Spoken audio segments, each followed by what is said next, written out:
Imagine you could reinvent school from scratch. What would you do? Abolish homework? Get rid of grades? Burn the curriculum? Sounds fun.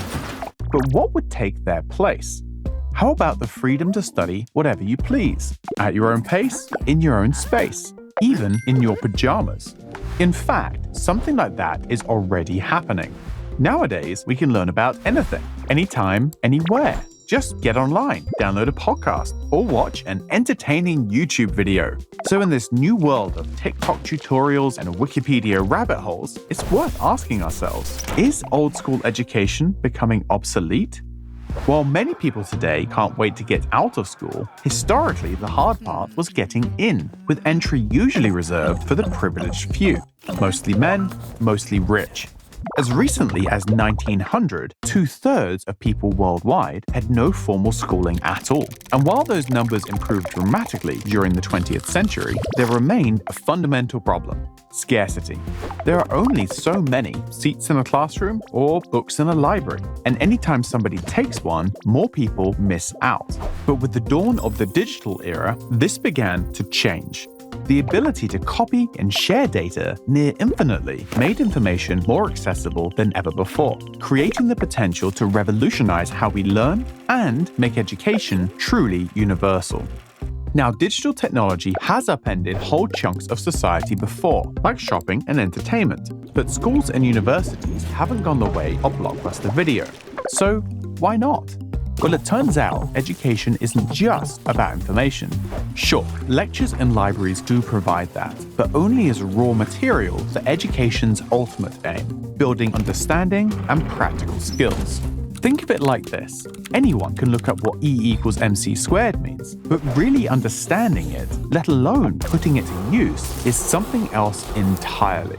That's not to say Wikipedia articles and YouTube videos aren't awesome, but what they lack is discussion, exercises, tests, all the tricks school uses to turn information into knowledge. Of course, plenty of people have realized this, which is why there are now countless sites and apps looking to make learning as effective online as it is in the classroom.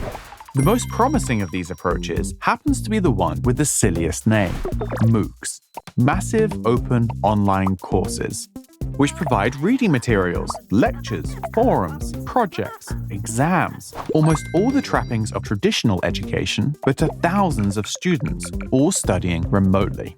And while MOOCs can't yet offer arguably the most valuable resource, individual attention from a teacher, even that might be changing.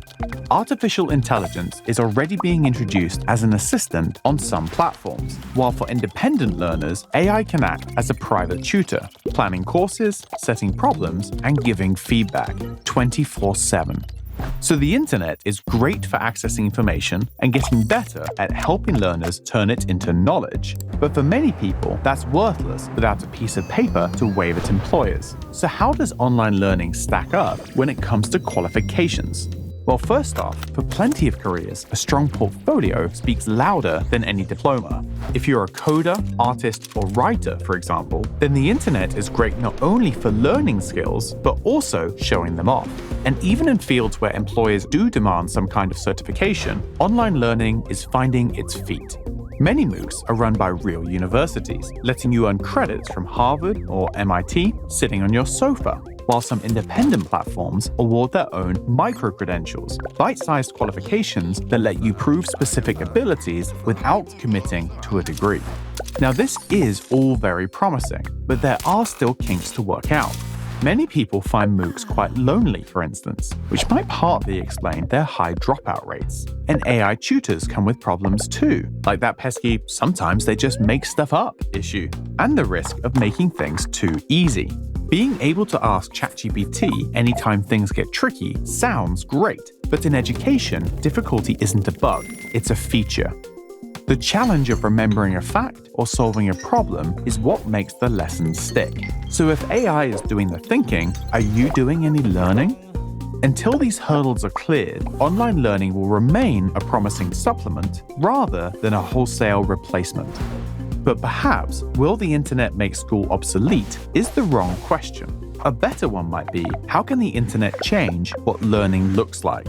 The rigid structure of traditional education might seem outdated, but in some contexts, it's really important. Nobody wants a dentist who studied at the University of Googling stuff. And yet, that same strict approach might be completely wrong for a working parent trying to change careers, a mature student feeding their curiosity, or a kid who just learns better at their own pace. And the best thing we can do is take that into account, combining traditional strengths with digital flexibility. Because ultimately, the best innovations don't come from burning things down, but learning from what already works.